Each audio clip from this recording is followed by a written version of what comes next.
مت پڑھا کرو اتنے غور سے میری تحریروں کو، کچھ یاد رہ گیا تو بھول نہ پاؤ گے۔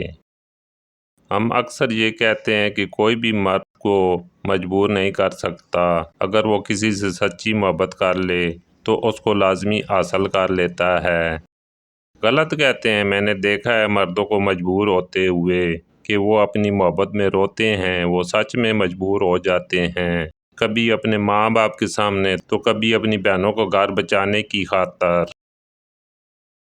اپنی غلطیوں پر ندامت اچھی چیز ہے، مگر شرمساری اور خود سے مایوسی انسان کو اپنی نظروں میں گرا دیتی ہے۔ ایک بات ہمیشہ یاد رکھنا، اگر تم اپنی عزت نہیں کرو گے تو کبھی بھی پر اعتماد انسان نہیں بن پاؤ گے۔ یہ واقعہ ایک سعودی نوجوان کا ہے۔ یہ اپنی زندگی سے مطمئن نہیں تھا۔ اس کی تنخواہ صرف 4000 ریال تھی۔ شادی شدہ ہونے کی وجہ سے اس کے اخراجات اس کی تنخواہ سے کہیں زیادہ تھے۔ مہینہ ختم ہونے سے پہلے ہی اس کی تنخواہ ختم ہو جاتی اور اسے قرض لینا پڑتا۔ یوں وہ آہستہ آہستہ قرضوں کی دلدل میں ڈوبتا جا رہا تھا اور اس کا یقین بنتا جا رہا تھا کہ اب اس کی زندگی اسی حال میں گزرے گی۔ باوجود اس کی بیوی اس کے مالی حالات کا خیال کرتی، لیکن قرضوں کے بوجھ میں تو سانس لینا بھی دشوار ہوتا ہے۔ ایک دن وہ اپنے دوستوں کی مجلس میں گیا۔ وہاں اس دن ایک ایسا دوست بھی موجود تھا جو صاحب رائے آدمی تھا، اور اس نوجوان کا کہنا تھا کہ میں اپنے اس دوست کے مشوروں کو قدر کی نگاہ سے دیکھتا ہوں۔ کہنے لگا، میں نے اسے اپنی باتوں میں اپنی کہانی سنائی اور اپنی مشکلات اس کے سامنے رکھ دیں۔ اس نے میری بات سنی اور کہا کہ میری رائے یہ ہے کہ تم اپنی تنخواہ میں سے کچھ حصہ صدقہ کے لیے مختص کر دو۔ اس سعودی نوجوان نے حیرت سے کہا، جناب مجھے گھر کے خرچے پورے کرنے کے لیے قرضے لینے پڑتے ہیں اور آپ صدقہ نکالنے کا کہہ رہے ہیں۔ خیر میں نے گھر آ کر اپنی بیوی کو ساری بات بتائی تو بیوی کہنے لگی، تجربہ کرنے میں کیا حرج ہے، ہو سکتا ہے اللہ پاک تم پر رزق کے دروازے کھول دے۔ کہتا ہے، میں نے ماہانہ 4000 ریال میں سے 30 ریال صدقہ کے لیے مختص کرنے کا ارادہ کیا اور مہینے کے آخر میں اسے ادا کرنا شروع کر دیا۔ سبحان اللہ، قسم کھا کر کہتا ہوں میری تو حالت ہی بدل گئی۔ کہاں میں ہر وقت مالی ٹینشنوں میں اور سوچوں میں رہتا اور کہاں اب میری زندگی گویا پھول ہو گئی تھی، ہلکی پھلکی آسان۔ قرضوں کے باوجود میں خود کو آزاد محسوس کرتا تھا، ایک ایسا ذہنی سکون تھا کہ کیا بتاؤں۔ پھر چند ماہ بعد میں نے اپنی زندگی کو سیٹ کرنا شروع کیا، اپنی تنخواہ کو حصوں میں تقسیم کیا اور یوں ایسی برکت ہوئی جیسے پہلے کبھی نہیں ہوئی تھی۔ میں نے حساب لگا لیا اور مجھے اندازہ ہو گیا کہ کتنی مدت میں انشاءاللہ قرضوں کے بوجھ سے میری جان چھوٹ جائے گی۔ پھر اللہ پاک نے ایک اور راستہ کھولا اور میں نے اپنے ایک عزیز کے ساتھ اس کے پراپرٹی ڈیلنگ کے کام میں حصہ لینا شروع کیا۔ میں اسے گاہک لا کر دیتا اور اس پر مجھے مناسب پرافٹ حاصل ہوتا۔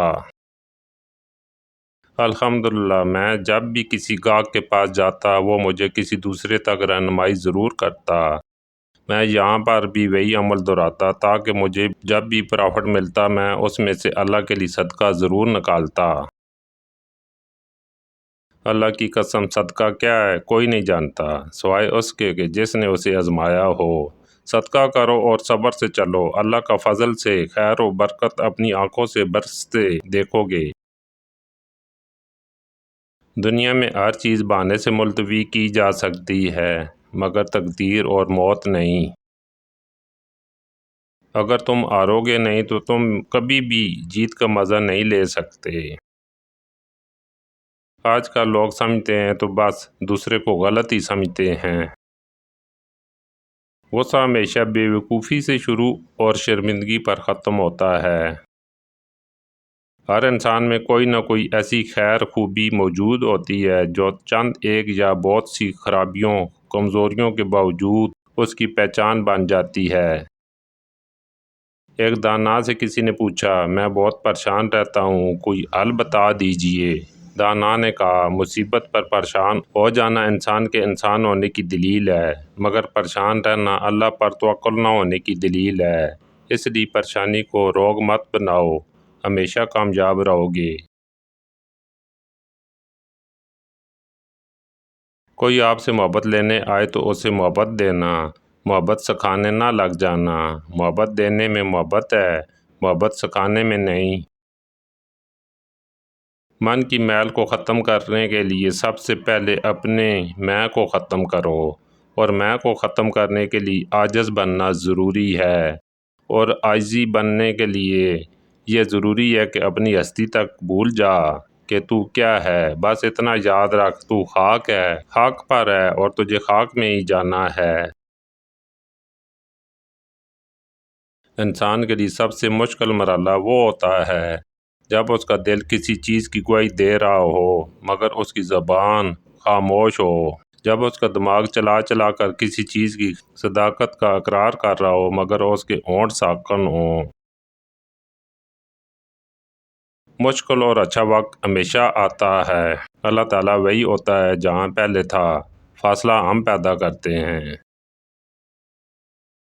اور اس کو مٹانا بھی ہم ہی ہوتا ہے۔ اپنے پیارے اللہ پاک کے قریب ہو جائیں، ہر مشکل آسان ہو جائے گی۔ دنیا میں انسان کا اگر کوئی مخلص رشتہ ہے تو وہ بہنوں کا ہے، جس کو تمہاری اولاد کی بھی فکر ہوتی ہے، اور اگر تمہاری اولاد بھی بہن کے گھر جائے تو وہ اپنے بچوں سے زیادہ تمہارے بچوں کا خیال رکھتی ہے۔ ان کو ہر وہ چیز دیتی ہے جو اس کے پہنچ تک ہوتی ہے، اس لیے نہیں کہ وہ تمہارے سامنے کوئی دکھاوا کرتی ہے، بلکہ اس لیے کہ اس کو یہ فخر ہوتا ہے کہ میرا بھائی میرے ساتھ ہے، وہ مجھے دنیا کے ہر دکھ درد میں کبھی اکیلا نہیں چھوڑ سکتا۔ یاد رکھنا، اگر تمہاری بہنیں تمہارے گھر آنا چھوڑ دیں تو سمجھ جانا تمہاری زندگی میں دو چیزیں ختم ہو چکی ہیں۔ ایک، تمہاری زندگی میں وہ محبت ختم ہو چکی ہے جو تم اپنی بہنوں سے کرتے تھے اور ان کی ایک آواز پر جان لوٹا دیتے تھے۔ دوسرا، تمہاری زندگی میں احساس اور بہنوں کی قدر بھی ختم ہو چکی ہے، کیونکہ جب تم ان کو کوئی اہمیت نہیں دیتے اور جب وہ تمہارے گھر آئیں تو تم ان کے آنے پہ منہ بنا لیتے ہو تو وہ سمجھ جاتی ہیں بھائی کو اب ہماری کوئی ضرورت نہیں رہی، اس لیے وہ تمہارے گھر آنا چھوڑ دیتی ہیں۔